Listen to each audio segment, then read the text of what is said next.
Betrayal. Insanity. There's nothing for you to explain! You keep texting her! Degeneracy. You and I play a game of rock, paper, scissors right now. I win, she has to spit your seed out. You win, she swallows. These are the words that, unfortunately, define the downfall of YouTuber Danny Mullen. But who is Danny? Or rather, who did he used to be? Danny was born to a wealthy family and raised in Orangevale, California. Though he describes himself as having a knack for creative endeavors, trying to recreate movies he'd watched or drawing comic books during primary and middle school, that passion died down for a while. After graduating from high school, he entered a community college and didn't know what career to pursue. Eventually, he transferred to UCLA with the ambition of becoming a lawyer, since according to him, he could always see himself as a regular white-collar guy, probably on account of his upbringing. What he didn't expect was for his creativity to resurface in his last year of school, prompting him to give up the lawyer dream to try his hand at comedy. While he did get his bachelor's, he proceeded to get blue-collar jobs at restaurants and nightclubs past this point. However stupid and irresponsible this decision may have looked from the outside looking in, it at least says something about how passionate he was that he was willing to wait tables and clean puke off of urinals so that he could focus on his writing. Over the 5 years following his graduation and the beginning of his journey as a comedy writer, he published 3 books, all of which relied heavily on raunchy sexual humor. Unfortunately for Danny, these weren't successful, as he himself said about 6 people had read them. Probably an exaggeration, but still, his ambitions as a writer were not coming to fruition just yet. He promptly switched over to a different comedy format, man-on-the-street style YouTube videos, provoking reactions from everyday people on the Las Vegas Strip. From asking leading questions like, would you eat a man's butt, or how big is your ding-a-ling, to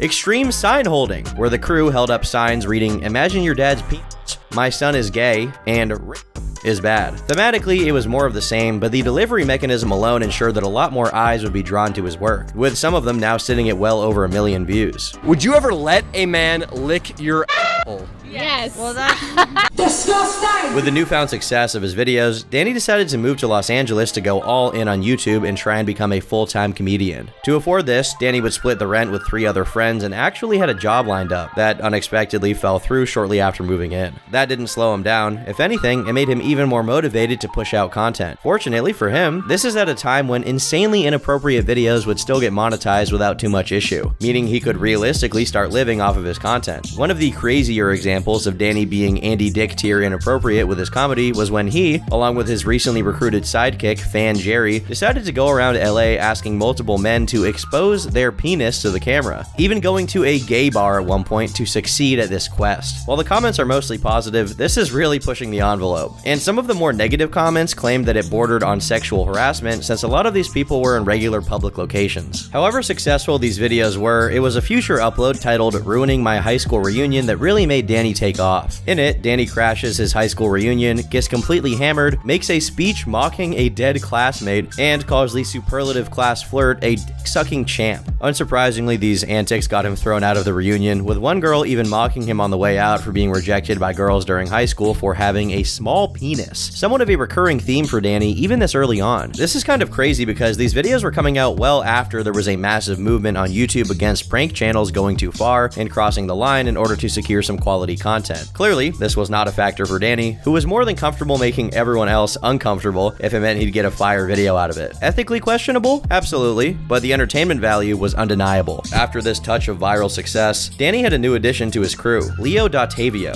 a semi-successful actor whose resume includes being a contestant on The Bachelorette, getting kicked out of The Bachelorette spin-off series Bachelor in Paradise for fighting someone, and last but not least, softcore.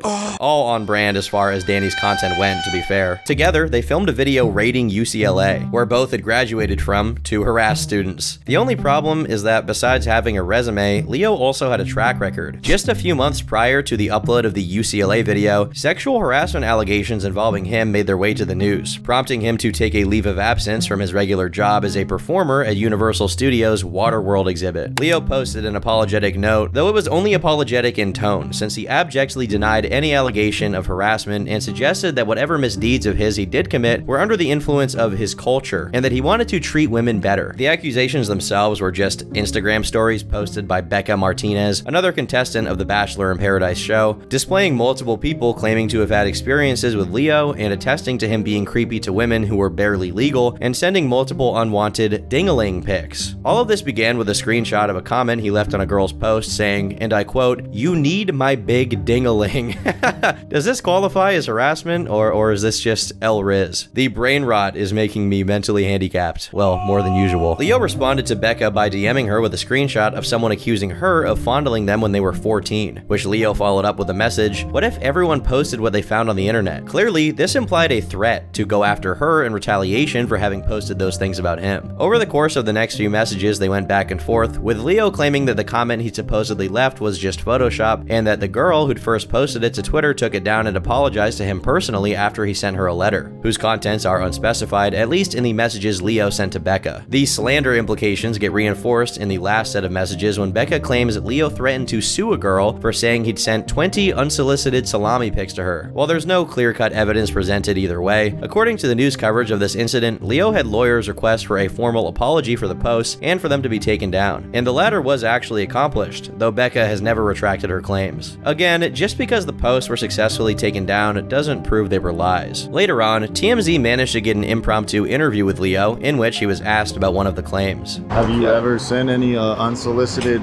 pics, for lack of a better word? What I did in college was college. I mean, I wouldn't say unsolicited, absolutely not. But while some tremble at tummy tickling, these claims didn't bother Danny Mullen at all. If anything, the controversial nature of his participation made having Leo in the video even more attractive to Danny. Despite how brief the fame of contestants in reality TV is, Leo was famous enough to be recognized multiple times by students and even asked to take photos. The chemistry between them was so great that the duo started a podcast together that's still ongoing as of the writing of this video. Soon after, more crew members were added to Danny's whack pack, such as Inland Iggy, a fan of the videos who, for some strange reason, agreed to take part in a video in which he showed his penis, got whipped, and had tattooed Danny's initials on his chest. Another notable member of the pack was cameraman Nico, whose addition had to do with an increase in the overall production value of Danny's videos as his audience grew. In a lot of ways, Danny's success was inevitable. Not only were the videos well packaged in a format that was compatible with the algorithm, but it's worth mentioning we're talking about 2018, just months after Filthy Frank officially retired from making content, and a lot of prank YouTubers had recently left. Danny came out of the woodwork and filled that void to the best of his ability. The video that best proves that point is the one in which Danny, during an 8-hour road trip, partakes in the piss cycle, meaning he urinated in a bottle and drank it. The worst part is that in retrospect, it didn't even get that many views compared to his other uploads that involved a lot less sacrifice. I actually came in here not for burgers, but to drink my own piss. This is urine.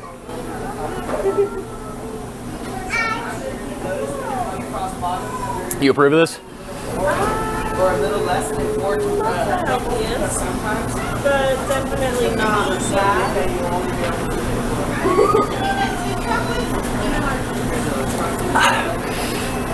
Despite how risky his content was, it was paying off. By mid-2019, Danny's Patreon had over 200 members. It's important to mention his Patreon page because, at least at the time, it had 4 tiers. The first 3 offering your usual subscription perks like getting exclusive content and appearing on the credits of videos, and a 4th one costing a whopping $3,000 called Release the Kraken, which would require Danny to fly out to wherever the fan was, get hammered with them, and use the resulting footage in his next video. In March of 2019, the result of this tier having been purchase was posted to Danny's channel as he traveled to Virginia to meet up with some fans, got drunk, shot guns, and rode a 700-pound pig in a mud pit. It's safe to say that his content being successful incentivized him to keep pushing the envelope as far as being offensive and generally inappropriate, which peaked around this time. For example, the use of the N-word was pretty common. However, these videos are nuked from his channel today. You guys know where Jelly Boy Lagoon is? No idea. What about Moon Cricket Pond? I have no idea, bro. What about Mountain? Danny, I thought you were cool until you stopped saying it. Regardless of how controversial he could be, his talent at comedy was evident, and in May, he landed a collaboration with Nelk, writing for and featuring in their video Fake Pilot at the Airport after briefly appearing as a guest in their Fake Waiter video. The pilot video, which is currently sitting at over 7 million views, got a lot more eyes on Danny, meaning there were new viewers flocking over to his channel just in time to catch hood classics like Drag Queens Terrorized San Francisco, I Had Sex with a Prostitute, and kissing gas station ladies. And I would force you to watch this last one purely on account of how disgusting and cringe-inducing it is, but it would probably demonetize the video because the man is digging into these grannies like he's trying to find gold. As 2020 rolled around, the latest addition to the Danny Mullen crew was Rat Dick Ralph, and like every other member, he had to be thrown in with a good old humiliation ritual. He got his head shaved and tattooed, and as is customary, exposed his dangling to the camera. Notwithstanding, Ralph, along with everyone else, was subjected to the unsightly visage of Danny making out with Ralph's girlfriend, the aptly named Rat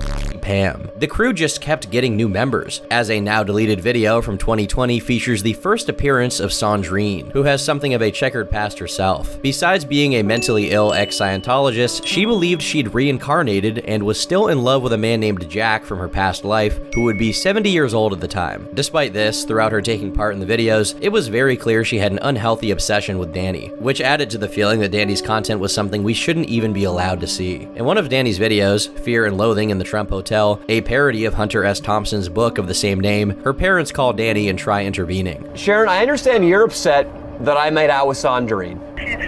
She's a young lady that's had a lot of, heartbreak in her life. Yeah, Sandrine is she's a late bloomer, I would call her.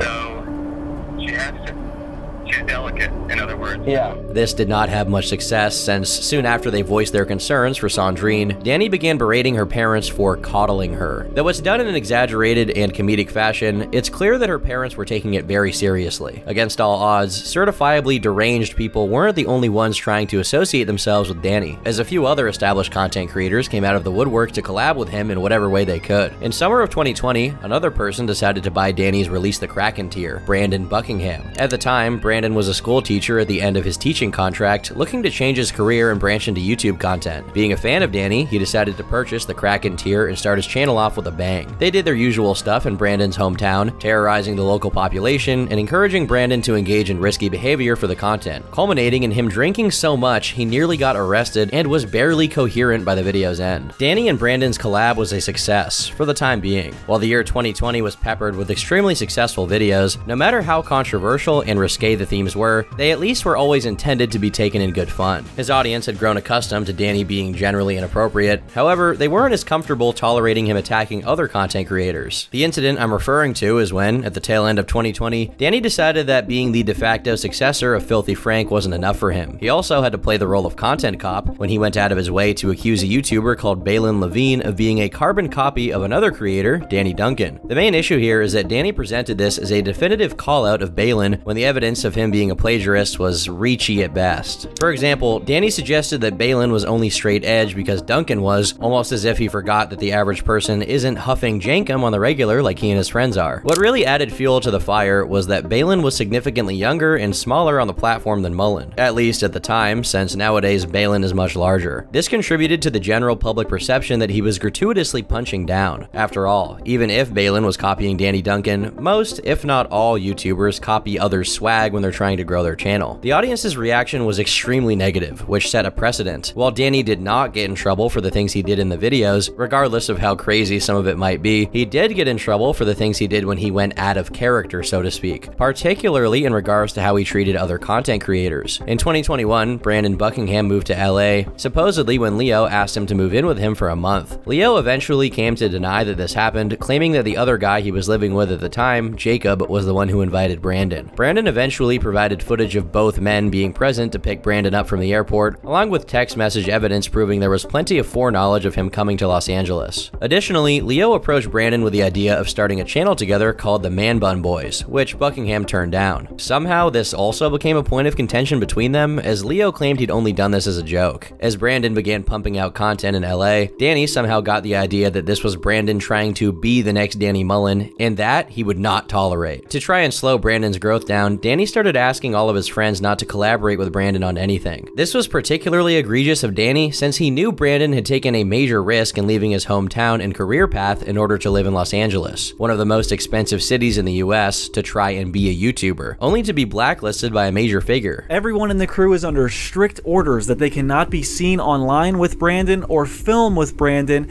any longer. I'm blacklisted. I'm out. Nixed. Boom. Danny dropped the hammer on me. Just like that. At the time, Brandon barely had 10,000 subscribers, highlighting just how drastic it was for Danny, who was 50 times bigger, to make the decision to completely blacklist him. This was reminiscent of his random beef with Balin, in a way, though this was much more egregious since Brandon wasn't just a fan of his content, he'd actually dished out $3 grand to get a collab with him. Buckingham reached out directly to Danny to try and resolve the matter, but was told that the decision of not allowing the crew to work with him was final. According to Brandon, Leo was offered a 6-figure salary just so that he didn't film with him. A pretty extraordinary length to go to just to gatekeep a guy. However, Leo allegedly went around Danny's back and told Buckingham that if he were to pass Danny in subs, they could work together again. Pretty lame and opportunistic move from Leo if true. However, most of this was kept under wraps as behind-the-scenes YouTuber drama, until Brandon went to a comedy event that Danny was performing at. I hear from Leo when Leo and I are on the way to an open mic. It was going to be me, Leo, and Johnny Mitchell working out some material. Not a show, not a public event, just the three of us trying to get better. Leo texts me, hey, Brandon came into town, did Johnny Mitchell's podcast, and is now headed to this open mic. It's really funny because you get to hear firsthand how much of a manipulative weirdo Danny is.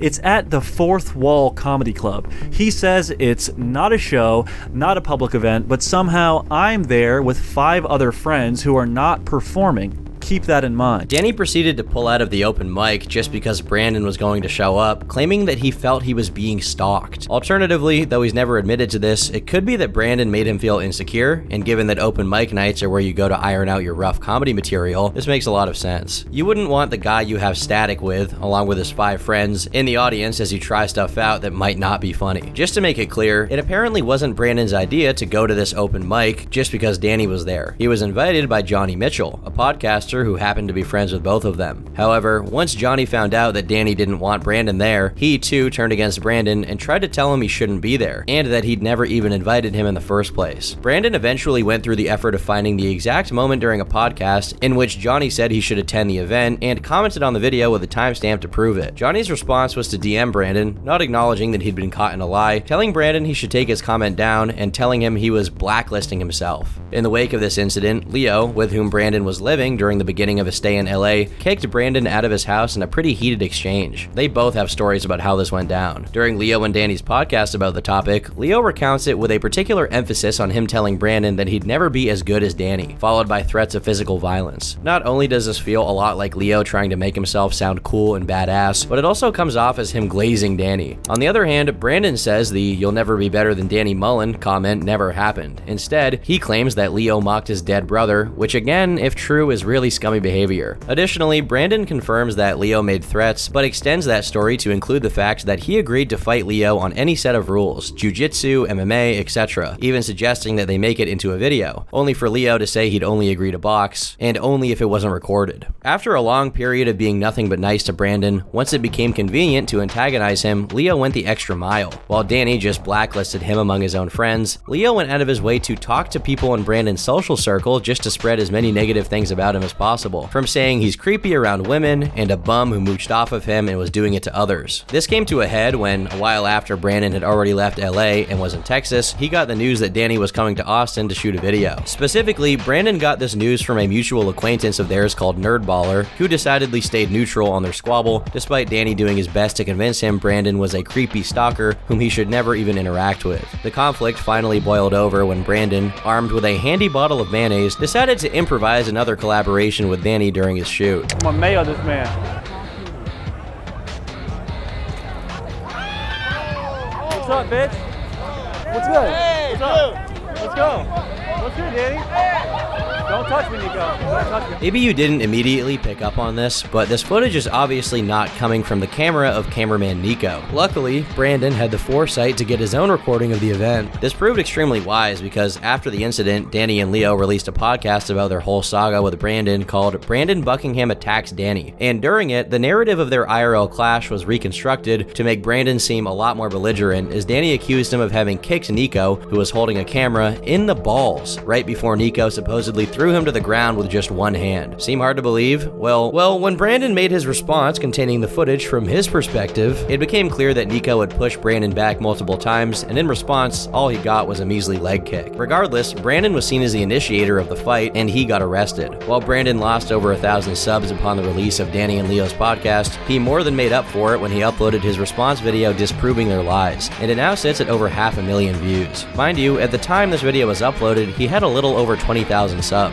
so if Danny's intention was to prevent him from growing his channel, it certainly backfired. In Danny's podcast, they try to present their story with Brandon as if they weren't radically skewing everything as much as possible to make him look bad, concluding them publicly claiming they had no ill will and forgave Brandon, however rich that may sound. Unsurprisingly, this too was completely insincere, as Brandon was soon told by one of his friends that Danny had been contacting people trying to get them to publicly shit-talk him, presumably to further hurt his YouTube career and reputation. While Brandon's takeaway from this entire situation wasn't amicable, it was quite appropriate. Danny Mullen, I have $10,000 on the line that I will whoop that candy ass in MMA or jiu-jitsu. That's $10,000 that says I will beat the shit out of you. You can either accept it or admit that you're a weirdo who's been with me behind the scenes and you're scared that I will kick the crap out of you. In retrospect, his extremely public falling out with Brandon was the main catalyst to Danny's public perception completely souring. But in reality at the time, many people enjoyed both of their channels and found this to be a very unfortunate turn of events. Despite how obviously in the wrong Danny and Leo were, people were eager to forgive them, but Brandon made sure that wouldn't happen so fast. Over the couple of months following the mayonnaise incident and their online back and forth, there were a total of 5 different instances of Danny or Leo retreading their beef with Brandon, all of which were addressed. First off, they're obviously retracting their beef squashing since they continued to talk about it non-stop, making indirect and offhand remarks about Brandon whenever they could. When you were coming up, did you have a lot of help from like collabs? Were you just jumping from crew to crew, kind of kissing people's, sleeping on people's couches for free? Clearly, it wasn't over. It's interesting to see that while Danny was the person primarily affected by Brandon's Mayo attack, Leo was the one who seemed to take the most offense to it all, proceeding to enter a roller coaster of emotions about what happened. During his participation on Johnny Mitchell's podcast, Leo claimed that Brandon was privileged and didn't deserve the spotlight he got. This came out around the same time he was calling Brandon a bum who had to sleep on people's couches. Sure, saying people are privileged is often done ironically, but the context of the podcast was pretty straightforward and serious when this was said. Brandon rebutted this by pointing out that Leo grew up in LA with millionaire parents and currently had $500,000 in the bank. And despite all of this, he still relied on Danny's coattails to make a name for himself. To add to how unreliable a source Leo was on anything, Brandon proceeded to allege that he'd been personally approached by a girl named Ivy Wren, who claimed Leo had, without any preceding interaction, solicited her for some gorilla mode activities in an attempt to cheat on his girl. Of course, this is just a claim, but no less ridiculous than Danny and Leo saying that a one-handed cameraman Nico knocked down Brandon, who was a foot taller than him and had a history in competitive wrestling. But while they were already adamant about continuing their beef, they doubled down on it once Brandon released his response video. While Danny didn't immediately respond, Leo just couldn't help himself, and it should give you an idea of how impulsive a decision it was to respond to Brandon, since Leo took down his video within a day of having posted it. In it, he admits to having mocked Brandon for having done heroin when he was a teenager and telling him to go do it again while maintaining he never mocked Brandon's dead brother. The highlights of this video are Leo bragging about having saved Brandon's life by taking him out of a suicidal haze. You didn't tell anybody about that pep talk though, did you, buddy? The one that saved your life, dude. Give it some time, it'll be all right. For now, we can't film. That's what I said. I know that for a fact because I would never want to hurt your little feelings, you title weirdo. This was promptly followed by more bragging, this time about giving Brandon clothes he didn't wear anymore. Part of being a charitable person is precisely that you don't get to brag about it or expect something in return from the people you helped out. So it's very revealing of Leo's character that he does it. By far the funniest part though is the mind-numbing cringe that is Leo taking a break from on Brandon to brag about his acting and comedy talent. I'm funnier than you, dude. I perform way better in videos. I can do accents. I can be funny in the real funny, where I don't have to find somebody to talk for me on the mic, dude. I got Peaky Blinders to watch on Netflix. And it's better than anything on YouTube. After taking down the video, Leo came out with another more sanitized and apologetic response video. But the damage the previous one did was irreversible, and it's since been immortalized on Brandon's channel. Danny himself didn't offer much of a public response besides reaching out to Brandon and trying to end the situation, but at this point, Brandon was no longer interested in any amend making and was just telling him to accept the $10,000 offer to fight him. On their podcast, Danny and Leo drastically changed their tune. At first, they were calmly presuming they'd get away with completely misconstruing what went down, but once they noticed that people weren't taking their side on it, they became a lot more apologetic. After we posted the video last Tuesday, it seemed like everybody was on our side, la-di-da-di-da, but the whole time I was like, well, we'll see. I don't know what Brandon's going to say back or what evidence he's going to have, what his take's going to be, but the backlash against us was far worse than I expected. Oh, way worse. Yeah. And so I just want to say to Brandon that this was a big misunderstanding. I misunderstood a lot of things. You misunderstood a lot of things, which made you do the mayonnaise thing. I'm ready to move past it. Once again, the behavior that followed soon after didn't reflect this sudden growth of a conscience, as Leo filed 4 false copyright claims to get Brandon's channel deleted and even sent him a letter of intent, which suggested he was going to take him to court. Later, Leo clarified this in a long YouTube community post. "I'm not suing Brandon. I sent him a cease and desist letter because the truth matters to me in regards to this situation that caused such utter pain in my girlfriend's life. You see, Brandon stated that I took a girl aside and asked her to eat my banana, when in reality, I'm sure she was sent in to try and get me to cheat, and in fact, I turned her down at the end of the night. She aggressively asked more than once to let me show you my technique. I never asked her to eat my banana. Why does this matter, you ask? Well, because I had to hear the tears and pain that this caused the person I love most in the world. I had to suffer the mental torture knowing that the details of the event were so misconstrued by Brandon in order to hurt me directly with what I care about most in this world. So yes, I sent him a cease and desist letter that basically states if he continues lying, I could sue. I don't want the channel to receive hate anymore from a community of people that get off on it. Instead, can we turn our attention to growth? If you guys like Brandon's content, then support him. But I know you folks also support Danny, so show him. Both channels can grow. I'm going to take a break from the channel for a while because that's what I think is the right thing to do. Please, let's stop the hate. I'm heartbroken and that's enough to deal with." However much this sounds like Leo clutching his pearls after relentlessly instigating this conflict, he did stick to this whole taking a break thing. It was very clear that his beef took a serious toll on Leo's mental health, since around the same time, during the recording of a podcast, Jacob, the guy he lived with, made a joke he didn't like, which Leo reacted to by going ballistic and throwing a bottle at him. The crew began gradually distancing themselves from Danny, leaving only the core members. There were a few people who took part in videos like Mudflap and King Croc, but the feeling was definitely very different at this point than it was a couple of years prior. In a very interesting turn of events, Sandrine returned for another Fear and Loathing video, and this time, Danny was the one who was vulnerable and screwed up, mostly because he took a ton of edibles before she showed up. It was pretty clear that Sandrine was genuinely disappointed to see that something that was supposed to be a date and a video idea pitch turned into another Danny Mullen episode, with him getting kicked out of the restaurant because he was throwing up into the table's water vase. This was a sign that reality was creeping in, and the rowdy, fun vibe that his content had was coming to an end. 2022 marked a major shift towards unabashed degeneracy territory, with no hint of comedy in sight, as Danny was dating Mia Gibbs, who had an OnlyFans. Similar to how iDubbbz' fanbase reacted when Anissa started doing OF, the fans were peeved when Danny's comedic attachment to doing weird and generally unadvisable things was revealed to be not really comedic at all, and just who he was as a person. Yeah, I mean, as of right now, she's not doing any nudity on it,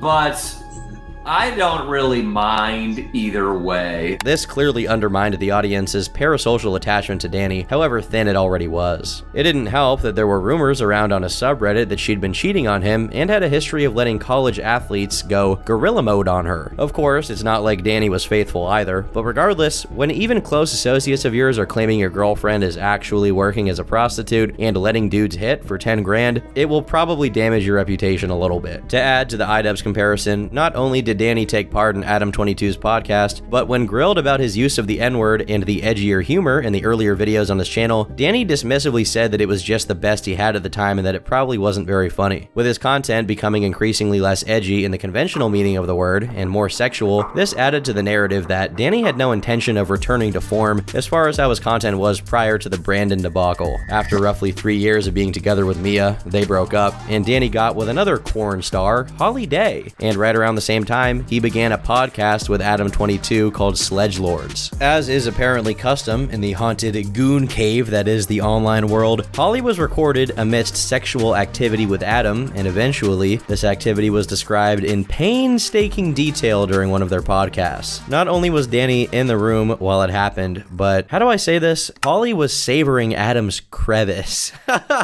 Bro. I don't know what the appeal of this kind of content is. I genuinely don't get it. But either way, at this point, Danny had fully embraced the mantle of a sex-brained cuck without any reservations. So much so that when an associate of his, Swolby, criticized his lifestyle and how it was being influenced by Adam22, Danny took it as sneak dissing and stopped working with him altogether. The gradual isolation of Danny from the entire crew was becoming more and more noticeable. For example, Cigar Guy, whom Danny had 2 adult actresses stick their pinkies in his ass, had been sober for years prior to his association with Danny. However, being in Danny's orbit takes a toll on your mind and soul, and soon he found himself relapsing not only into alcoholism, but into a debilitating sex addiction that was so out of control, he ended up, and I quote, letting a black dude suck his ding-a-ling. Not exactly a position the average man wants to find himself in, but regardless, he left the crew soon after. The last we've heard of him is on a podcast where he expresses his wishes to enter rehab and clean up his life, which I assume includes no longer being around Danny. Another casualty of Danny Mullen's insanity being put on hyperdrive by the culture surrounding Adam22 was King Croc, who was talked into starring in a Korn video with one of the girls that stuck their pinky into Cigar Guy's behind. Croc got tested for STIs and for whatever reason watched some man-on-man guerrilla activity to prepare for his scene. The thing is, he was drinking and taking pills in the lead up to it, and unsurprisingly when the moment came to do the deed, he wasn't able to perform to the best of his abilities. It's been speculated that this scene was actually Croc's first time ever engaging with a lady in that way, which is not too far-fetched considering how negatively it affected him. Shortly after the video was posted, Croc disappeared, and while it was unbeknownst to most people in the audience, he had a mental breakdown. His unrelated financial issues rendered him homeless, and after a period of bouncing between homeless shelters to survive, he eventually smoked a lace cigarette that triggered a very bad bipolar episode. Yeah, people were saying that I was completely normal, and then I go to smoke a cigarette, I come back, and my mind is gone. I'm just like completely different. Like, whoa. I'm talking to vending machines.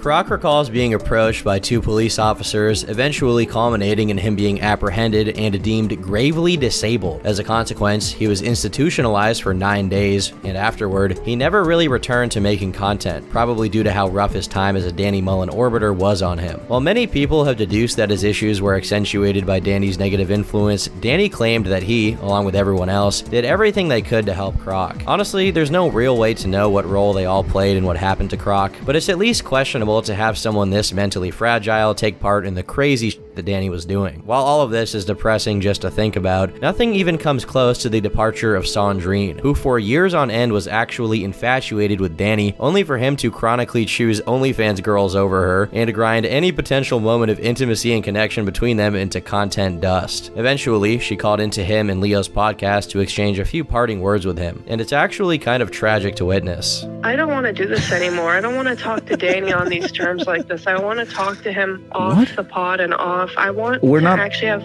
a saner friendship with him. Sandrine, I appreciate that what you're saying, but your relationship with Danny is so important to so many millions of people out there.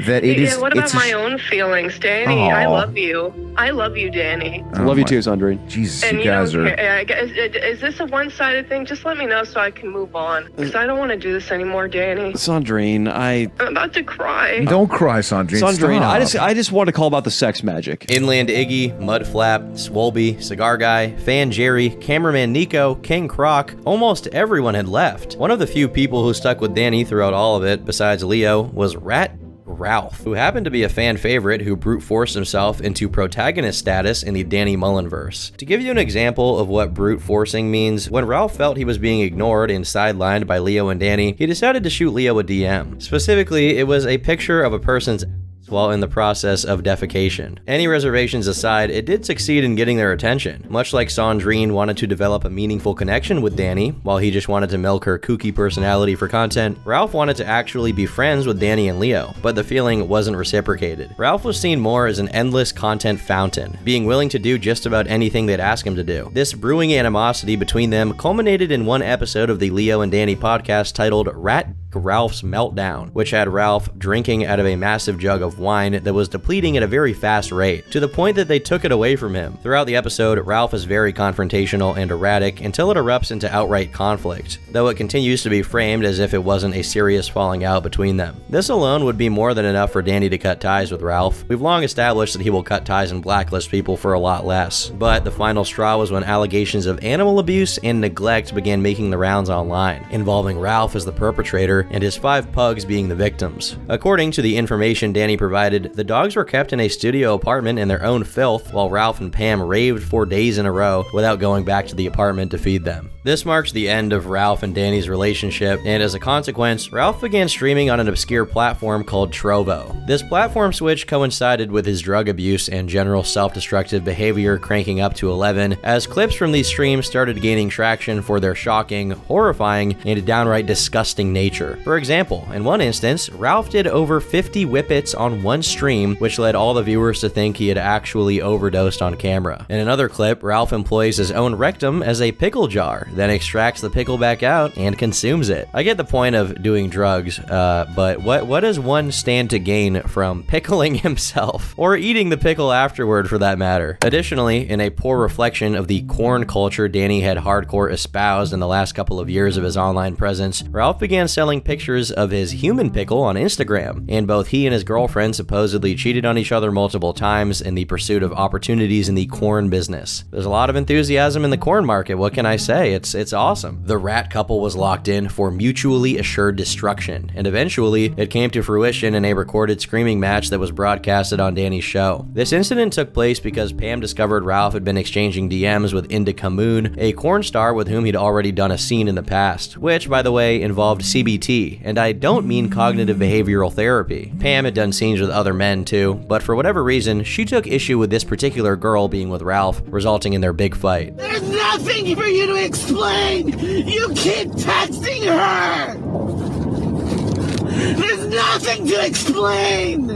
You guys and you want to her again! No, I don't. Otherwise you want to text her! As Ralph's life quickly went from bad to worse, he eventually showed up to one of Danny's stand-up shows, either to try and harass him or make amends, who knows. Regardless, he wasn't allowed in, and an altercation took place. While the exact nature of who started it and how it escalated isn't known, it concluded with Ralph being sprayed in the eyes with what must have been mace or pepper spray, and there's actually footage of the aftermath as he walks out of the convenience store that he entered to buy some water to douse his face to try and quell the effects of it. In the video, Ralph is begging whoever is spraying him to stop spraying him, and Danny can be heard speaking to him, followed by another instance of Ralph getting maced and laughter. It's clear in the context of the video that no matter how distraught he was, Ralph didn't pose a threat to anyone and was just asking for an Uber when he was sprayed again, meaning this was done gratuitously and Danny was either directly responsible for it or simply allowed it to happen with no objection. Just like Danny's sexual proclivities turned out to actually be who he was, his taste for sadistically torturing all of his associates wasn't just for the sake of content, it was simply part of his identity, on and off camera. The last time Ralph was seen among the crew was when he crashed the podcast briefly, invited by their producer Brooks, adorned in his signature rat mankini. Leo attempted to call the police on him for showing up at the studio unannounced, leading to Ralph grappling with him for his phone. In response, Leo gave him a couple of slaps. At one point, he even took a knee and allowed Leo to slap him again as a form of apology. Again, this is someone who is obviously very mentally unstable and had his brain completely cooked by drugs. How ethical is it to be engaging with him like that for the sake of content? Sure, he's effectively a cracked out BPD stalker of Danny's who shouldn't have his unhealthy behaviors rewarded, but continuing with the show just to further humiliate him is kind of juvenile trolling that isn't entertaining as much as it's just depressing to watch. In a lot of lolcow following communities now, people try as much as they can to prevent newcomers from engaging directly with the cows, because engaging with them is ultimately worse for everyone involved, and it's absolutely the case here as well. I think the best way to contextualize this is by comparing Danny and his crew to Jackass, something that many people have done due to these similarities in their antics. However, the difference between them is that when Steve-O, one of the main members of Jackass, was having extreme issues with substance abuse, the crew staged an intervention to prevent him from doing something drastic and harming himself in an irreversible way, and it was clearly because they cared about him as a person. And there's this one frame, if you look at it, like you can see this look on Knoxville's face.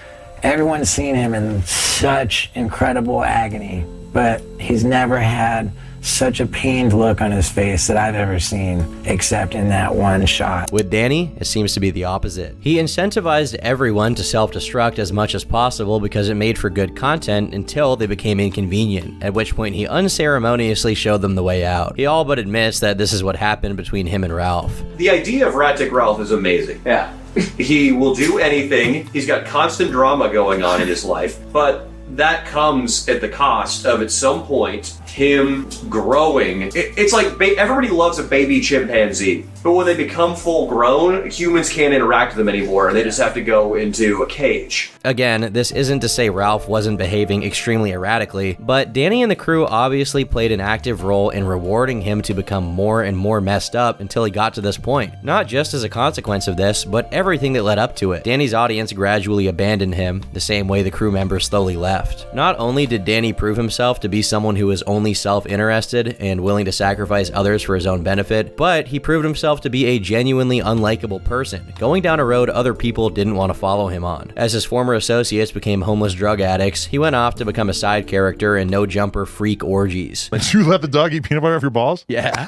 Meanwhile, Brandon, who he had chronically on and cut ties with, soared in popularity. And most ironic of all, in 2024, Danny released a video that featured him talking to random homeless people on the street, exactly what he accused Brandon of doing. I'm not even so sure it's comedy. Sticking a microphone in somebody who's homeless and addicted to drugs' face and having them talk isn't comedy. Besides the personal issues people have with Danny's behavior, a lot of people simply think the content declined in quality and got lazy after he found success in the LA scene and was floating off of his Patreon money, which still has a little under 2,000 patrons as of the writing of this video. People pointed out that he deliberately became a lot less edgy and bold with his antics, just looking for cheap one-liners he can drop on the interviewees, knowing it'll be immediately followed by a jump cut. The editing also got worse over time instead of improving, and people weren't too happy that Leo was the only person still sticking around, because a lot of what made the older videos funny were the others taking part in them. The comment sections on the newer videos also seem conspicuously sanitized and positive, almost as if there's someone filtering negative comments, but that's just a theory. Despite still having a following and regularly pulling in 100 to a few 100,000 views, his online presence is a shell of its former self, and ultimately, he doesn't seem that interested in changing it for the better as much as he just wants his content machine chugging along so he can keep financing his LA lifestyle. To be completely fair, Danny, at least initially, had a genuine objective with his content. If he just wanted to make money, he would have kept a cleaner and more marketable brand, but he deliberately tried to bring back the edgy, raunchy, and offensive sense of humor belonging to the early 2010s, an era of YouTube that people dearly missed. Somewhere along the line, this objective completely vanished, and the fans noticed it. At least on Danny's subreddit, most of the posts are completely negative. It doesn't seem like redemption is anywhere in the near future, since just recently, Danny had Andy Dick,